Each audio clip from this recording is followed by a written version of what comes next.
Bergabunglah dalam petualangan menembus samudra menuju kepulauan eksotis Indonesia, di mana tersembunyi sebuah pabrik nikel yang menjadi pusat rantai pasokan nikel global. Apakah Anda tahu bahwa Indonesia adalah produsen logam ini yang terbesar di dunia? Nikel adalah komponen penting dalam baterai yang menggerakkan kendaraan listrik di seluruh dunia. Namun, di balik kemakmuran ini, ada cerita gelap yang perlu kita ungkap bersama. Pabrik nikel di Indonesia menjadi titik fokus perjalanan kami. Dari pesisir, kami menyaksikan kapal membawa kami ke Kepulauan Obi, tempat salah satu pabrik nikel terbesar di Indonesia berada. Pabrik inilah yang menjadi jantung dari rantai pasok nikel global. Indonesia, dengan cadangan nikel yang melimpah, telah menjadi pemain kunci dalam industri ini. Tetapi, terungkaplah fakta bahwa proses ekstraksi nikel dari tanah adalah pekerjaan yang kotor dan memiliki dampak lingkungan yang serius. Tidak banyak konsumen yang menyadari betapa polusinya untuk mendapatkan logam ini. Bagaimana cara kita mendapatkan nikel yang dibutuhkan tanpa merusak reputasi dan lingkungan? Mari kita gali lebih dalam pentingnya nikel dan beban lingkungan yang menyertainya. Nikel memiliki peran penting dalam meningkatkan jangkauan kendaraan listrik. Baterai dengan kandungan nikel yang tinggi dapat menempuh jarak lebih jauh dibandingkan yang tidak menggunakan nikel. Nikel adalah bahan dengan energi tertinggi dan biaya terendah. Oleh karena itu, meningkatkan penggunaan nikel adalah tujuan seluruh industri energi dan baterai. Selama ini, pasokan nikel banyak berasal dari Kanada dan Rusia, di mana logam ini terdapat dalam lapisan tanah yang dalam dan ekstraksinya mahal. Namun, produsen mobil kini berpaling ke Indonesia yang memiliki cadangan nikel yang dekat dengan permukaan tanah. Keuntungan ini adalah biaya ekstraksi nikel yang lebih rendah. Namun, ada sisi gelap yang terungkap, yaitu sebagian besar kawasan nikel berdekatan dengan hutan, sehingga saat lahan dibersihkan, hutan hujan pun ikut tergerus.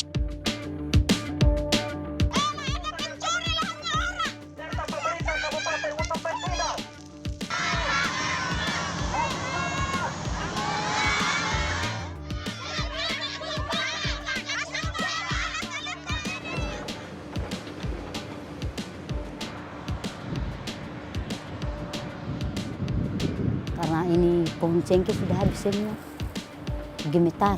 Ini mata pencahariannya kita sudah di situ, sudah kita impi-impikan anak kita nantinya kalau dia kuliah di situ pas kita naik itu tidak ada, itu hancur. Di balik keuntungan tersebut, pabrik-pabrik di Indonesia menggunakan metode pengasaman berkekuatan tinggi untuk mengekstraksi nikel dari biji. Metode ini melibatkan paparan nikel pada suhu dan tekanan tinggi, mengubahnya menjadi bahan yang dapat digunakan dalam pembuatan baterai. Namun, metode ini juga menghasilkan emisi karbon yang tinggi dan limbah dalam jumlah besar, sekitar 2 kali lipat dari proses yang digunakan di Kanada dan Rusia. Tantangan lain muncul saat produsen mobil mempertimbangkan pengadaan nikel dari Indonesia. Pulau-pulau di Indonesia Timur, tempat penambangan nikel terjadi, dikenal dengan keindahan terumbu karangnya. Kebocoran nikel ke terumbu karang dapat berdampak serius. Kalau mandi-mandi juga gatal, setengah mati juga. Saya jarang mandi-mandi kalau lumpur-lumpur begini. Takut be. Gatalnya, luar biasa. Kotornya lagi, bukan mau mandi mau bersih, tapi naiknya kotor. Dulu kan dia tambang, alhamdulillah airnya tidak begini, bersih, bisa mandi-mandi, bisa mancing. Sekarang tidak bisa. Kalau dibuang umpan di laut, kalau ditarik umpannya warna merah. Dulu dibuang umpannya di laut, tetap bersih. Sekarang kotor. Penambangan nikel sering dilakukan di daerah-daerah terpencil yang sulit diakses di negara ini. Perjalanan ke pabrik nikel di Pulau Obi membutuhkan waktu sehari perjalanan dari Jakarta dan hanya dapat dicapai dengan kapal. Meskipun ada upaya pengawasan dari pemerintah, pembukaan lahan penambangan dilakukan secara legal sesuai dengan hukum Indonesia. Hal ini menimbulkan dilema bagi perusahaan, karena kegiatan tersebut diizinkan oleh pemerintah Indonesia, tetapi di sisi lain, perusahaan juga harus mempertimbangkan standar lingkungan global yang mereka anut.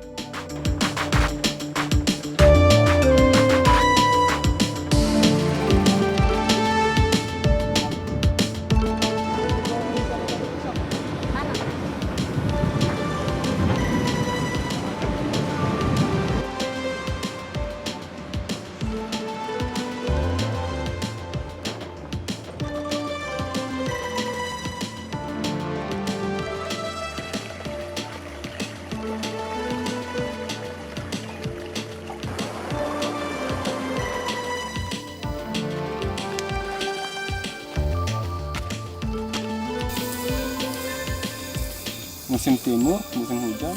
Jadi membuka lahan sedemikian luas dan ada beberapa tempat ya tidak dilakukan namanya reboisasi. Dan itu akan berkepanjangan. Dampaknya bukan ke siapa-siapa, pasti warga sekitaran tambang. Benar nggak GMP kita? Benar nggak ESG yang sudah kita terapkan untuk seluruh tambang di Indonesia? Nah ini yang harus kita terapkan dulu sehingga kita dengan mudah untuk mengundang investasi dari Eropa atau Amerika. Yang pasti pabrikasi untuk baterai, pabrikasi untuk EV itu kan lebih banyak Eropa dan Amerika. Kenapa mereka belum hadir? Mereka sudah ulang-ulang loh due diligence di Indonesia. Ini adalah pertanyaan yang ditanyakan oleh Tesla dan perusahaan mobil lainnya. Meskipun penambangan nikel memiliki dampak negatif terhadap lingkungan, Indonesia telah mengalami pertumbuhan yang pesat dalam industri ini. Pemerintah Indonesia melihat nikel sebagai jalan untuk maju dalam rantai nilai global. Pada tahun 2017, Indonesia hanya berperan kecil dalam pasokan nikel untuk baterai kendaraan listrik. Namun saat ini sekitar setengah dari produksi nikel di dunia berasal dari Indonesia. Pemerintah Indonesia telah membatasi ekspor nikel, mendorong pengolahan dilakukan di dalam negeri. Tapi musuhnya memang negara-negara maju yang biasa barang itu kita kirim ke sana. Ngamuk semuanya. Kita udah berpuluh-puluh tahun selalu ekspor bahan mentah, ekspor raw material ini stop. Sudah, nikel sudah stop. Ini tahun depan ini yang saya incar boksit stop. Boksit sudah, tembaga stop. Tembaga sudah, timah stop. Semua nilai tambah ada di dalam negeri. Semua yang namanya nilai tambah, harga, dan lapangan kerja itu ada semuanya di dalam negeri. Tapi musuhnya memang negara-negara maju yang biasa barang itu kita kirim ke sana. Ngamuk semuanya. Rencananya adalah memproduksi baterai di Indonesia dan bahkan mengekspornya dari Indonesia, serta memproduksi mobil di dalam negeri. Pemerintah Indonesia memiliki visi jangka panjang dalam industri ini. Para analis memperkirakan bahwa pada tahun 2027, sekitar 80% pasokan nikel global yang digunakan dalam baterai kendaraan listrik akan berasal dari Indonesia. Untuk mengurangi kerusakan akibat pembukaan lahan, perusahaan-perusahaan telah berjanji untuk menanam kembali pohon di area bekas penambangan. Pemerintah juga memberlakukan undang-undang yang memberikan hukuman bagi penambangan ilegal. Namun, para ahli lingkungan berpendapat bahwa program penanaman pohon oleh perusahaan tidak akan sepenuhnya mengembalikan flora dan fauna unik di area tersebut. Memulihkan lingkungan seperti ini sangat sulit dan membutuhkan keahlian serta dana yang besar. Terutama dalam mengembalikan ekosistem yang sensitif seperti ini. Masih banyak pertanyaan tentang bagaimana pulau-pulau ini akan terlihat dalam 10 tahun mendatang.